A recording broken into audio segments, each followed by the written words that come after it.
89% of thoroughbred racehorses and active horses have ulcers. That number also carries on for a lot of other breeds of horses where a large majority of horses, especially if they're active, have ulcers. Now, the Purina Outlast product is supposed to help with ulcers. To explain the product, let me explain ulcers just a little bit more.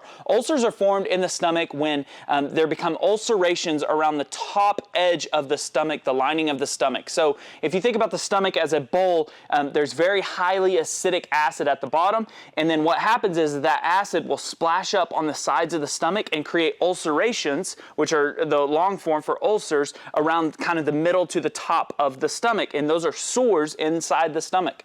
So what happens is that acid can be helped by feeding small constant meals throughout the day. A lot of you might have got that recommendation from a vet that says to feed smaller meals throughout the day. What that does is that keeps the pH of the stomach up, so that way it's not as acidic all the time in that stomach.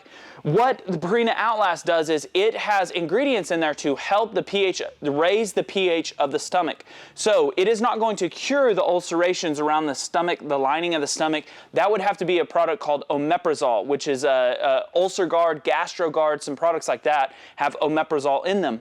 So to cure the ulcers, you would have to feed a dosage of omeprazole, and then you could maintain your horse's ulcer situation with a product like Outlast. So that's going to keep the pH of the stomach up, which is actually less acidic, and so you would keep the pH of the stomach up, thus having a less likely chance of getting more ulcerations around the lining of the stomach. If you think your horse has ulcers, you can do a scope with your vet and make for sure, or you can just go ahead and start feeding a product like Outlast.